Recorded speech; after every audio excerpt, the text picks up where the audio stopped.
Stock మార్కెట్లో చాలా మంది చేసే ఒక కామన్ మిస్టేక్ ఏంటంటే రీసెన్సీ బయాస్. ఇది మన ఇన్వెస్ట్మెంట్ డెసిషన్ ని ఎలా ఎఫెక్ట్ చేస్తుందో, దీన్ని లాంగ్ రన్ లో ఎలా అవాయిడ్ చేయాలో చూద్దాం.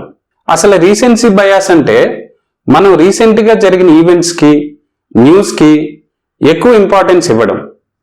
దీనివల్ల మనం షార్ట్ టర్మ్ ఫ్లక్చుయేషన్స్ కి ఎక్కువ అటెన్షన్ ఇస్తాం. ఎగ్జాంపుల్, ఏదైనా ఒక స్టాక్ రీసెంట్ గా బాగా పర్ఫార్మ్ చేస్తే ఇది ఇంకా పెరుగుతుందని అనుకుంటాం. లేదంటే రివర్స్ లో మార్కెట్ డౌన్ అయినప్పుడు ఇంకా పడిపోతుందేమో అని భయపడిపోతుంటాం. ఇదే రీసెన్సీ బయాస్.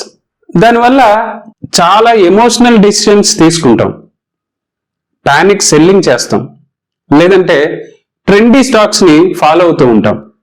అసలు ప్రాపర్ రీసెర్చ్ ఉండదు. ఇలా చేయడం వల్లే లాంగ్ టర్మ్ ఆపర్చునిటీస్ మిస్ అవుతుంటాం, కాంపౌండ్ రిటర్న్స్ మజాని మిస్ అవుతాం. ఎక్కువ రిస్క్ తీసుకోవడం, పోర్ట్ఫోలియో డైవర్సిఫికేషన్ కూడా సరిగ్గా ఉండదు. మరి ఈ రీసెన్సీ బయాస్ ని ఎలా ఓవర్కమ్ చేయాలి?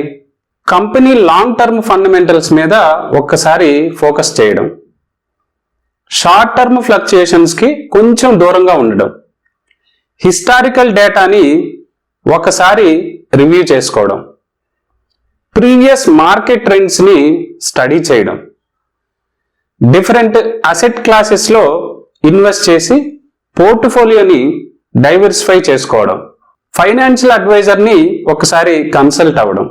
ఇలా చేయడం వల్ల ఈ రీసెన్సీ బయాస్ ని కొంచెం అవాయిడ్ చేసుకుంటాం. సో మనం ఈ రీసెన్సీ బయాస్ ని అవాయిడ్ చేయడం వల్ల బెటర్ ఇన్వెస్ట్మెంట్స్ రిటర్న్స్ ని తప్పకుండా చూస్తాం.